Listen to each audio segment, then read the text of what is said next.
अस्सलाम वालेकुम student, this is your biology instructor.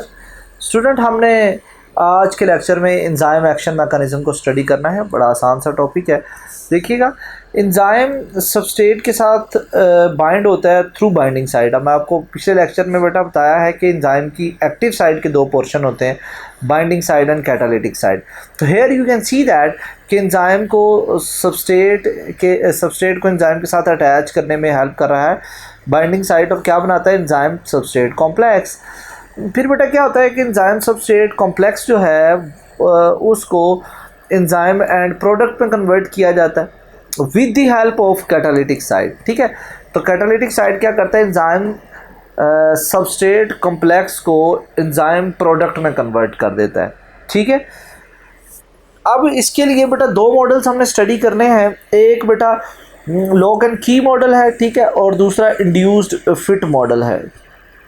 Lock and key model जो है वो स्पेसिफिसिटी ऑफ एंजाइम को एक्सप्लेन करता है। स्पेसिफिसिटी ऑफ एंजाइम से मुराद ये कि स्पेसिफिक एंजाइम स्पेसिफिक सबस्ट्रेट को प्रोडक्ट में कन्वर्ट करेंगे।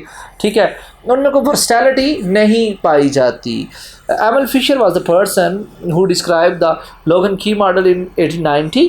उसने कहा कि एक्टिव साइड एक रिजिड स्ट्रक्चर है। ठीक है, जिस तरीके से कुछ लोग रिजिड होते हैं, रिजिड पर्सनालिटीज़ होती हैं जो उनके अपने अकायद होते हैं, उनमें कभी वो चेंजेस नहीं लाते, चाहे वो रियलिटी को देख भी लेंगे उनके अकायद में जो है वो कुछ डिफ्रेंशिएशन आ रही है। ठीक है, तो वो रिजिड रहते हैं। इसी तरह से बेटा जो लॉक एंड की मॉडल है बेटा ये भी एक रिजिड मॉडल है। इसमें जो एक्टिव साइड है एक रिजिड स्ट्रक्चर है, ये अपने आप को चेंज नहीं करते according to the circumstances, according to the different substrate. तो बेटा इसमें क्या होता है कि स्मॉल नंबर ऑफ एंजाइम जो है वो इस मॉडल को फॉलो करता है। अच्छा, बच्चों को ज़हन में पता है क्या होता है? बच्चों को ज़हन में होता है कि लॉक एंड की मॉडल गलत है और इंड्यूस फिट मॉडल जो है वो दुरुस्त है, यानी कि हमारी बॉडी के अंदर सारे एंजाइम जो है वो इंड्यूस फिट मॉडल के मुताबिक एक्ट करते हैं। ऐसा बिल्कुल गलत है। देयर आर सम एंजाइम जो कि लॉक एंड की मॉडल के मुताबिक एक्ट कर रहे होते हैं। उन एंजाइम्स में सुक्रेज है, माल्टेज है। ठीक है, माल्टेज, ये सुक्रेज ने सुक्रोज को कन्वर्ट करना है ग्लूकोज एंड फ्रुक्टोज में।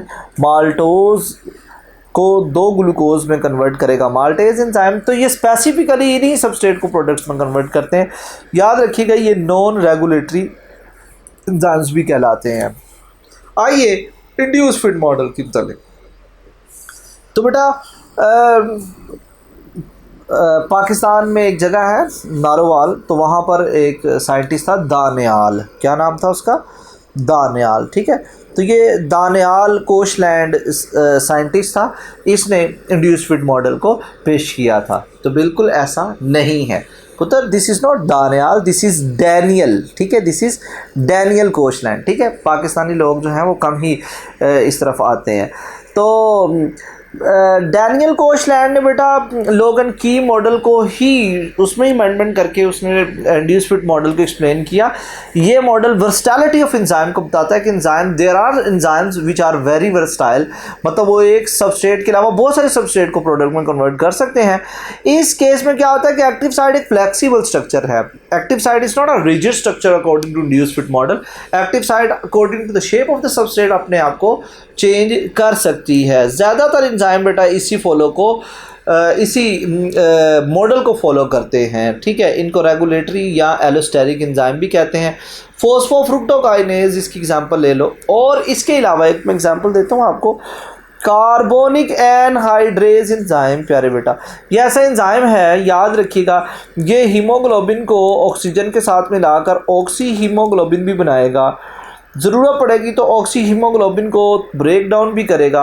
इसी तरीके से कार्बन डाइऑक्साइड को वाटर के साथ मिलाकर कार्बोनिक एसिड भी बनाएगा। कार्बोनिक एसिड को तोड़ेगा भी, बाइकार्बोनेट भी बनाएगा। तो बहुत सारे सबस्ट्रेट को प्रोडक्ट्स में कन्वर्ट करने की कैपेबिलिटी रखता है कार्बोनिक एनहाइड्रेज। बेटा इंड्यूस फिट मॉडल को फॉलो करने वाला एक रेगुलेटरी एंजाइम है।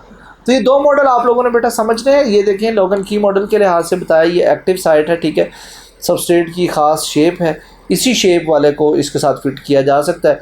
जिस तरीके से एक स्पेसिफिक लॉक को ओपन करने के लिए स्पेसिफिक की रिक्वायर्ड होती है, इसी तरीके से बेटा इंड्यूस फिट मॉडल में बेटा ये देखिएगा, ये सबस्ट्रेट एक्टिव साइट थी, ठीक है। इस सबस्ट्रेट की देखिएगा आप, ये थोड़ा सा डिफरेंट शेप है। तो बेटा इस एक्टिव साइट ने क्या किया, अपने आप को देखो ज़रा चेंज किया है according to the shape of the substrate.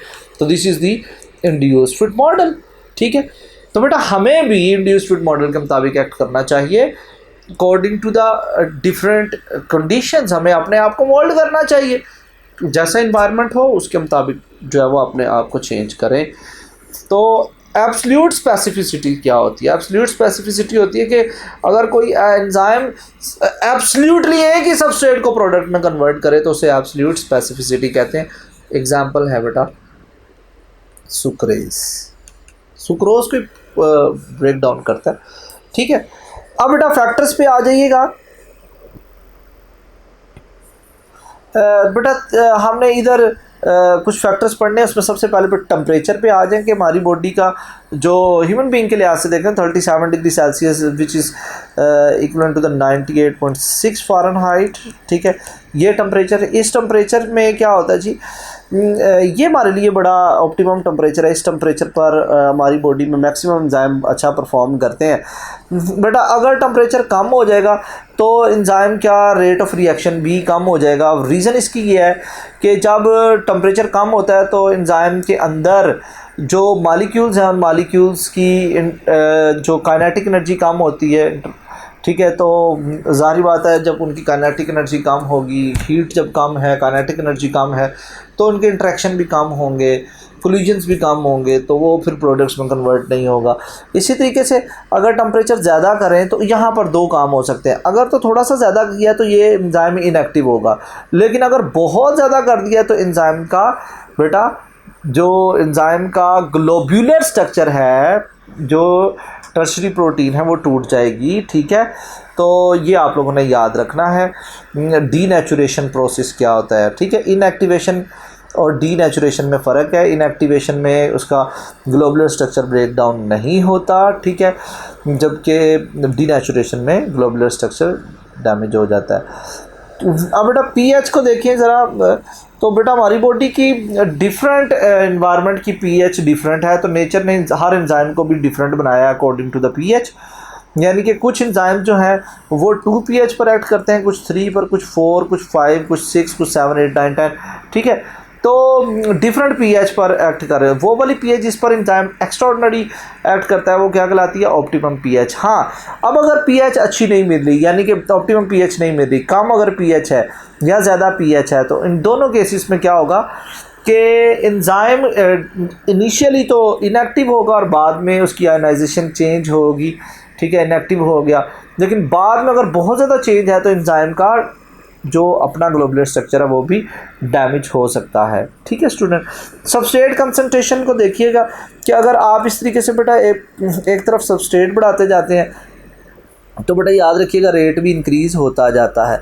अब एक वक्त क्या आता है कि एंजाइम की एक्टिव साइट कम्प्लीटली ऑक्यूपाइड है सबस्ट्रेट से, तो मज़ीद सबस्ट्रेट आप बढ़ाएंगे तो रेट इंक्रीज़ या डिक्रीज़ नहीं होगा, बल्कि क्या हो जाएगा बेटा?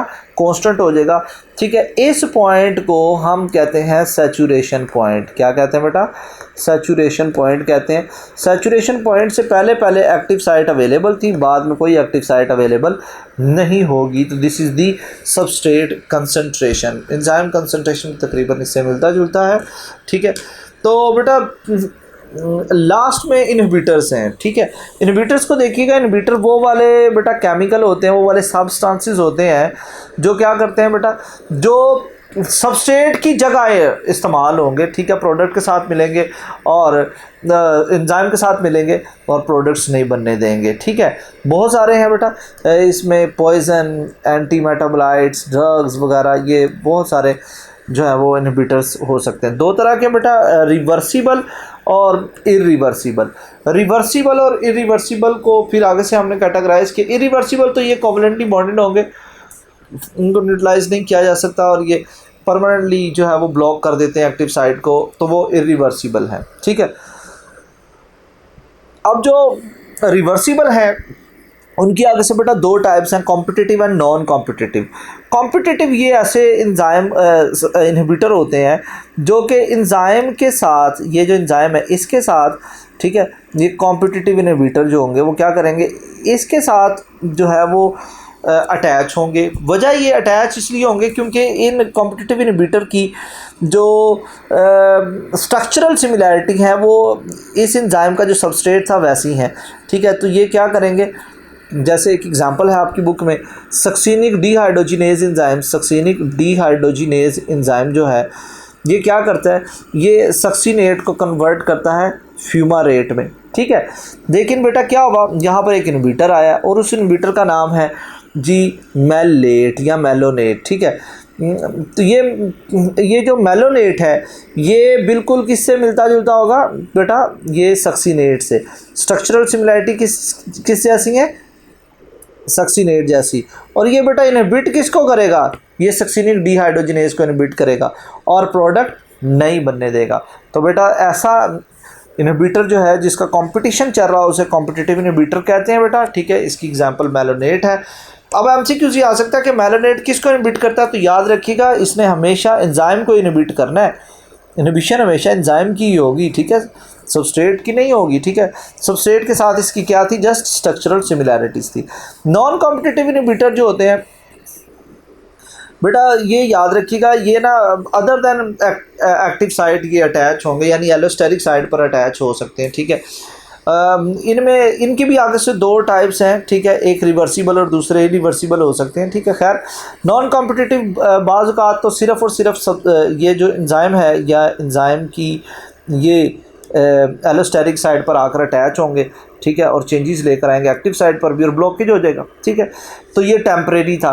बाज़ औक़ात परमानेंट बेटा डैमेज भी ये कर देते हैं, और वो परमानेंट डैमेज कैसे करेंगे, ये जहर होता है साइनाइड बेटा, ठीक है। तो ये बेटा परमानेंटली डैमेज कर देता है एक्टिव साइड को। तो ये नॉन कॉम्पिटिटिव इरिवर्सिबल इनहिबिशन की एग्जांपल होगी। तो this is all about the enzymes बेटा, इसे अच्छे तरीके से पढ़िएगा। अस्सलाम वालेकुम।